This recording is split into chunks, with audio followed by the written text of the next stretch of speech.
Hey, what's up, everyone? I am here with a video discussing something that's near and dear to my heart. That is air rifles and also air pistols. But I like to focus mainly on air rifles. And I know some people are fans of them. Other people kind of just see them like toys. Some people kind of confuse them with BB guns.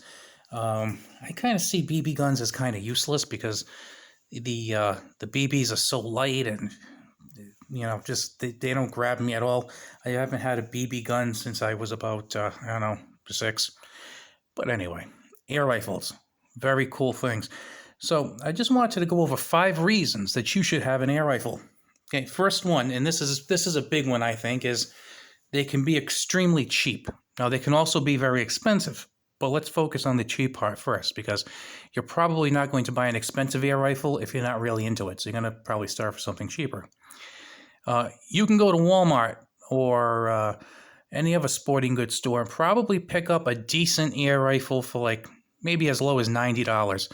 I picked up a Ruger, I think it's called an Airhawk Elite or something like that, $99. I had bought it at Amazon. It's a .177 caliber break barrel. I think it shoots 17s at around 1,100 feet per second. It's pretty accurate. It's got a pretty decent amount of pop for a .177. It really helps you kind of stay focused on shooting, trigger control. It's a good way to practice when maybe you can't go to the range, or in situations like now where maybe you don't want to go through all your ammunition. You can, and then, while that's kind of a basic air rifle in the $90, $100 range, even ones that are a few steps up, you can still get them for under $200. A lot of people are using pre-charged pneumatic PCP air rifles, where you'd either have to get air into them by pumping using a fill tank or a special compressor. Some of those I've been seeing them as low as like in the 200s. I think it's the Diana rifles. They have some that are really, really inexpensive, and they're quiet. Really, really good rifles from what I've read and seen. Unfortunately, I haven't gotten a chance to try one, but I think that might be one of my next air rifle purchases. So we have the fact that that's cheap, and then in front of me, I just happen to have a couple of these kind of for decoration, really.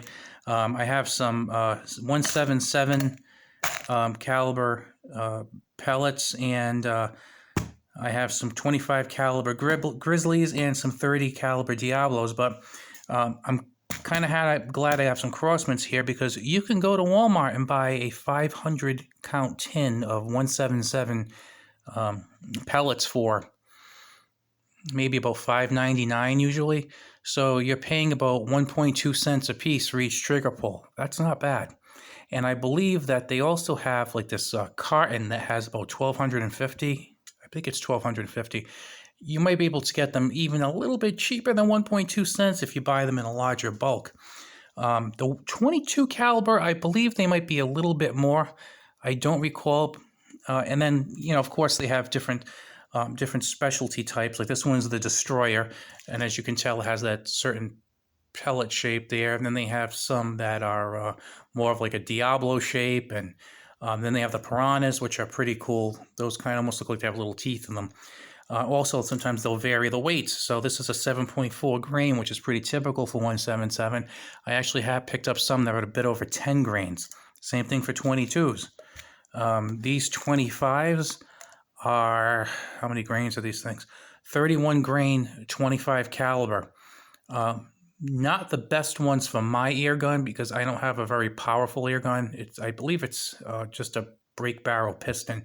If it was PCP, it would be pretty cool. But like I said, the ammunition can be very, very cheap, especially with .177 and 22 cal, and the guns are cheap. So you're getting into something that can be great for practice, learning safety, especially teaching younger shooters. And also, if you're into hunting, you can hunt a lot of small game with a 17 caliber or a 22 caliber. They will do the job. Now, obviously, you're not going to go hunt deer with a 17 caliber, but if you do hunt smaller game, to me, it's fantastic. Number 2, The reason you should own a firearm is because, owning an air rifle is because it's not a firearm. Think about this. You buy a firearm, and it kind of comes with a lot of ifs, ands, and buts. Now, some of you live in what I will call wonderful free states where your regulatory hurdles aren't that great. Where I live, unless you have a concealed carry permit, if you purchase a handgun today, you have to have a 7-day waiting period. You pick it up on the 8th day, also for a rifle. So right there, you want to go shoot on this weekend? You're not. You have to wait 8 days. The other thing is you got to fill out all this paperwork and all that other stuff. Not a big deal, kind of a pain in the neck. Plus, because it's a firearm, you have different issues with transportation. If you don't have a permit, you can't just drive around with a handgun in the car because it's a firearm. And again, depending on where you live. Again, not so, because for most states, I believe 48 out of 50, but don't hold me to that, air rifles and air pistols are not considered firearms, so they don't have all the restrictions and all the potential legal issues that you'd have with firearms. The other cool thing is that there's some stuff you can do with air rifles that you really can't do with firearms, or at least you can't do it quite easily. Like, for example, some states, I believe there's about 11 states where you can't own a suppressor. Well, some air rifles already come suppressed. So, fortunately, you got that built in. Pretty good thing to have, because you don't even have to buy a separate suppressor. You don't have to worry about legal, because it's not a firearm. Remember, suppressors are governed by the National Firearms Act. These aren't firearms, again, in most states. So that's one good thing. The other good thing is, do you see sometimes the air rifles have bullpup styles? With the bullpup styles, they might have like stocks with like 12-inch barrels. Now, if you have that with a firearm, you're looking at an NFA item, unless you get creative with a stabilizing brace. Air rifles typically don't have to worry about that. If you go to Pyramid Air or Air Gun Depot, see a lot of pretty cool air guns that are mostly like bullpup carbine style. You don't have to worry about those things. Third thing is easy storage. Now, let's say this tin right here of 30 cal. Let's say this was a canister of 177 or 22. This would hold 500 rounds. Now, look how small this is. Now, you look at, say, a canister like this. I'm sorry I don't actually have a can of 17, a large can. But look at that, 3 3/4 inches across. And the thickness is just about an inch. So in a can that's 3 3/4 wide by an inch, you can put 500 rounds in them. You can think about this, you can put several thousand rounds, in an ammo box, just a regular ammo can. It's pretty cool. Another thing is, as far as I know, you don't have to really worry about, like, let's say, humidity or to the same extent you'd have to worry about with regular ammunition, because they don't have powder. You don't have to really worry about the powder, the primers. It's kind of like a one-trick pony. It's just a piece of lead. So you don't have to worry about things getting damaged and ignition issues and all this other problem. So that's a pretty good thing. Another thing with storage is, I know a lot of gun owners, they might have more than one gun, and they want to make sure they're kept safe. So they buy a safe. Sometimes they buy really big safes, and then they have really good security protocols to make sure that their firearms are protected. Now, as you can imagine, they want to make sure, usually for two big reasons, at least with me. One is because it's a very expensive investment and you want to make sure they stay safe. The second thing is you don't want them getting into the wrong hands. I know with me, if someone stole something valuable of mine, I'm going to be really, really pissed off. If someone stole my firearms, I'm going to be really pissed off, and I'm also going to be very nervous that they might be used to harm someone. So in my situation, and I think with a lot of gun owners, we make sure that we are very, very vigilant about keeping them stored safely and keep them away from the wrong people. Air rifles, well, they don't have really that issue, because, well, there are some air rifles that might cost you thousands of dollars. Serious, check it out, the competition models. a lot of the air rifles that are out, they might only cost, may say, $100 to $300. Now, you certainly don't want to lose a $300 air rifle, but it's not as bad as losing your, 50 BMG.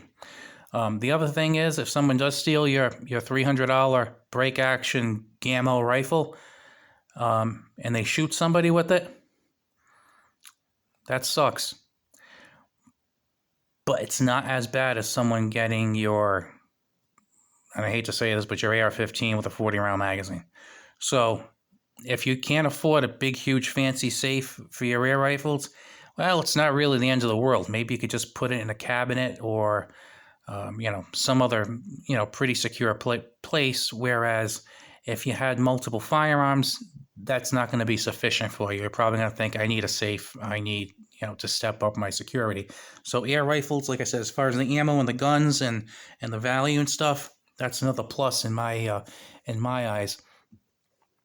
Now, for wide variety of calibers, sometimes I talk to people who maybe had air rifles a few years back and they're not really that into them, and they're only shocked because I remember I had a conversation with a man in Walmart not too long ago, and I would guess at the time I was maybe in my late 30s and he was maybe mid 60s, and we were looking at the air rifles, so I made a comment on them. And I told him, I said, oh, they had a really nice 22. And he goes, 22? He goes, you mean 177? I went, no, it's 22. He didn't know they made 22 caliber air rifles. Maybe he was getting back into it after a while. And I said, oh, yeah. Now, I didn't even mention they also make 20 sometimes. But then I was telling him, yeah, they even make 25 caliber and 30 caliber. And when I was kind of counting up and saying, yeah, 357 and 45, I'm not sure if I told him about the 50. He was just shocked, and I was telling him different YouTube videos to go check them out and some different online sites. So there's a wide range of ammunition, and I mean you can really tailor it to the experience you want. If you want to go a small game hunting, maybe you want a 177 because you're maybe going to go hunting rabbits. If you're going to go hunting larger animals, you can do that with an air rifle. My guess is you want a 45 caliber or a 50 caliber, and you want a nice high quality one that's going to generate enough foot-pounds of energy to have humane hits on whatever it is. So these do that. I mean, there's so much variation in the caliber of the ammunition, in the grain weight of the pellets, the shapes of the pellets. I mean, it's really not that far off from firearms when you think about it. I mean, there's not as many calibers of firearms. I mean, it's probably hundreds of calibers of firearms when you think about Wildcat cartridges, regular run-of-the-mill cartridges, and stuff that's really not made much anymore. But there really is a pretty good selection and a dynamic selection of pellets. And I got to tell you, I really think that's going to continue as larger calibers are made, extra calibers are added, and they become more powerful. Because I think with the introduction of PCP rifles in the last handful of years, and the price coming down, I think there's a lot of good stuff happening with them. Finally, you have a similar application to firearms. Now, I think everyone would agree that they're pretty good for practice. I mean, I know sometimes I like to go in my backyard and I like to take the beaming out. I enjoy using this for practice because a few reasons. It's a single shot. I did a review on this if you want to check it out, by the way. But it's a single shot. This thing is pretty tough to keep folding, so it's good physical exercise for me. It really fills my hand out pretty well. I really like the fiber optic sights on it, so it's pretty good. And then it slows you down because it's not a semi-automatic where you're like, that shot wasn't too great, let me try again. It is actually kind of arduous to keep pulling this thing back, popping the round in, which isn't good if you've got big clumsy fingers, and then folding it back. So you want to make sure you make the most of that shot. So it's really a wonderful training aid. Same thing with the air rifles. And it's a cheap training aid because you know what? Everything is going up. And if you look at some of the other videos I've done on base metals, lead is actually going up. Now, lead's pretty cheap. Lead's not a very expensive metal at all. I think last time I checked, it was a little over $1 a pound. But if you go back a while ago, it was like 75 cents a pound. So that's a pretty good increase. So, I mean, this is also going to be adding to ammunition cost, amongst many other things. So right now, these are pretty cheap, so it might not be bad to stock up on them. Second thing, as I've alluded to before, is hunting. You can hunt a large animal if you got a powerful air rifle. With a small air rifle, you can hunt small animals. It puts food on your table. You know, there's nothing says that you have to have a $1,000 hunting rifle with a 30-06. You know, you really don't. Now, some of those powerful air rifles, they're expensive. They are really pricey. Of course, if you're handy and you're the type of guy who likes to load your own ammunition and you have molds to pour your own bullets, then the cost of ammunition might actually come down quite a bit for you because you could cast your own pellets. Because to be honest with you, once you get up into the really big pellet, the big calibers, they're not really pellets anymore. They're actually kind of like bullets. You know, as a matter of fact, these 25 cal is kind of funny because they actually look like little bullets if you look at them. Now, I mean, there's no mistaking they're not like an actual bullet, but you kind of get the idea with the shape. Like, they don't really have your traditional kind of skirt on them, and like they're not a Diablo or, you know, one of these other ones. And if you see some of the rounds for the 30 caliber, they are slugs. Let me tell you. I'm kind of limited with my air rifle because I need to use a lower weight. So these are 44 grain. Now, if I had a more powerful, like an Air Force Texan, then I can use like maybe 120, 130 grain. And I mean, you're talking about a pretty good size slug, aka bullet, because it really feels weird to call a 130 grain projectile a pellet. Yeah, sounds funny. So, I mean, right now, I think it's pretty accepted that it's good for practice. It's pretty accepted you can use them for hunting. They're good enough quality and they'll have enough power for what you want to do. Finally, and this will be controversial, and I did a video on this too, you can use some of them for self-defense. Now, notice I said some of them. Wouldn't use a 177, a 22, a 25, and wouldn't use those for self-defense. Wouldn't use a break action for self-defense. I probably wouldn't use a bolt action for self-defense, but there are a handful out there that are PCP, that are larger calibers, let's say 30 and over or 357 and over, and they're semi-automatic. So you think about it, FBI says most confrontations are solved in three shots or less. So if that's true, and in the unlikely event you're going to have a confrontation with a criminal and a gun is necessary, there's a good chance that it's going to be solved within 3 yards with 3 shots.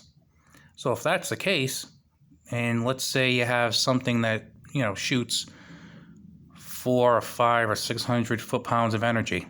Now, you probably don't want to use a Texan because the Texan's like 50 inches long. That's kind of strange. But for some of these other ones, like let's just say like the Benjamin Bullpup, that's 357/9 millimeter. I believe that gets a few hundred foot-pounds of energy. So it's really not that far off a regular 9 millimeter. It could actually be more. Please check into that because I'm not really confident about those numbers, but I know they're up there, and it's a semi-auto, and it's a 9mm/357.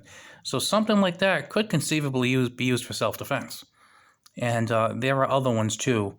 Like I said, they would be limited either in capacity or the fact that they're bolt action, you know. But like I said, the caliber's there. A lot of them have the foot-pounds of energy. Like I said, they don't perfectly lend themselves to self-defense in the same way a firearm would, but, you know, in a pinch, they could be called into duty.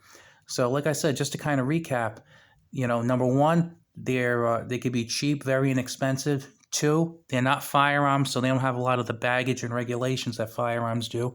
3, they're a lot easier and more convenient to store and a little less anxiety to store. 4, there's a wide variety of calibers and grain sizes and pellet designs for really tailored to whatever you need. And number 5 is that, like firearms, you can use them for hunting, you can use them for practice, and you can use them for self-defense in limited circumstances, in my opinion. So if you've been thinking about getting one, get it. if you haven't thought about it, go check them out. Now, as you'll notice, I have no links below. I have no affiliate sponsorship. I have nothing. What I would do is check out pyramidair.com and airgundepot.com. They have awesome selections. Really, really good. Amazon is okay sometimes. Sometimes they have some okay stuff. And then as far as stuff online, there's this guy, Rick Utzler, and he has a station, I believe it's called Airgun Web. He does a lot of really good reviews. So if you pop a rifle or something in there, chances are he reviewed it. And he, like I say, he does a pretty good job. But like I said, yeah, check them out. And, I'm hoping that maybe if some of you don't really like air rifles too much, maybe you'll just kind of like give them another look, because it's a really good way to complement your firearm collection. Or if you can't get a firearm right now, maybe this is a way to get in cheap. All right, guys, I droned on for a while. If you're still with me, I appreciate it. And if you've watched some of my videos and you think they're pretty decent, I would truly appreciate it if you subscribed or liked it. Have a good one.